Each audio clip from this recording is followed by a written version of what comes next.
Hello everybody and that is this interesting question कि universe की या फिर किसी भी सिस्टम की जो टोटल एनर्जी होती है वो हमेशा कांस्टेंट रहती है। That is the conservation of energy. लेकिन फिर भी उस सिस्टम की जो एंट्रोपी होती है वो इंक्रीज करती है। तो ये ऐसा क्यों होता है कि जो एनर्जी होती है वो तो कांस्टेंट रिमेन कर जाती है, लेकिन एंट्रोपी ऑफ दैट सिस्टम जब भी कोई थर्मोडायनेमिक सिस्टम वह थर्मोडायनेमिक प्रोसेस वो सिस्टम अंडरगो करते हैं तो वहाँ पे एंट्रोपी इंक्रीज हो जाती है। एक थर्मोडायनेमिक प्रोसेस के बाद कांस्टेंट नहीं रह सकती, डिक्रीज नहीं करेगी, इट विल ऑलवेज इंक्रीज। ऐसा क्यों होता है?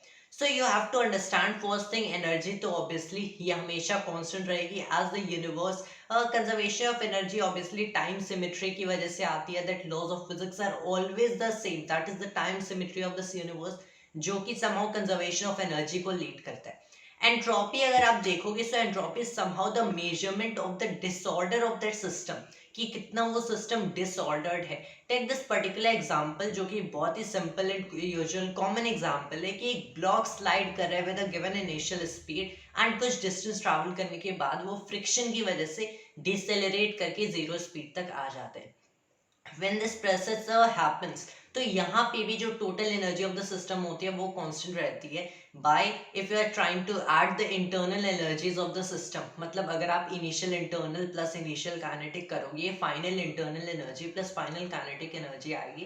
Temperature and internal energy of the system increase basically increase कर जाते हैं, तो जो टोटल एनर्जी होती है वो अभी भी कांस्टेंट रिमेन करती है। लेकिन इस सिस्टम में अगर आप एंट्रोपी देखोगे तो ऑब्वियसली यहाँ पे बहुत ही माइक्रोस्कोपिक लेवल पे देखा जाए, सो इफ यू लुक कि कैसे ये जो motion of all these molecules and atoms, all this random thermodynamic motion हो रहा है, ये इंक्रीज कर जाता है due to the increase in internal energy and the increase in temperature. And ये जैसे ये इंक्रीज करते हैं ये और डिसऑर्डर्ड बन जाता है, and that is the thing. लेकिन अगर आप चाहो भी इस इंटरनल एनर्जी को वापस काइनेटिक एनर्जी में कन्वर्ट नहीं कर सकते हो।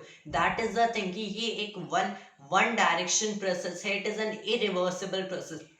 जैसे ये motion of these particles increase कर गया by taking out the kinetic energy, macroscopic kinetic energy of this block and putting it into the internal energy and temperature of these molecules. लेकिन अब आप इन मॉलिक्यूल्स के टेम्परेचर एंड इंटरनल एनर्जी को use करके इस block को एक macroscopic kinetic energy नहीं दे सकते हो। That is an irreversible process, and सिर्फ ऐसे इरिवर्सिबल प्रोसेस की वजह से इसका मतलब क्या है कि किसी भी सिस्टम की जो डिसऑर्डर होती है ये स्टेट को कभी डिक्रीज नहीं किया जा सकता। वो सिस्टम या तो उतना ही डिसऑर्डर रहेगा या फिर डिसऑर्डर मीन इसमें जो होगी इसकी क्वांटिटी होगी वो इंक्रीज करेगी। दैट इज द सिस्टम की एंट्रोपी या तो इंक्रीज करेगी या फिर नो थर्मोडायनेमिक प्रोसेस से कांस्टेंट रहेगी। कभी भी ये सिस्टम लेस डिसऑर्डर्ड नहीं हो सकता। So entropy is never gonna increase, it will either remain constant और इंक्रीज, एंड एनर्जी हमेशा कंजर्व्ड होती है। That was the information I had to share with you guys in this video, and thanks to all viewers.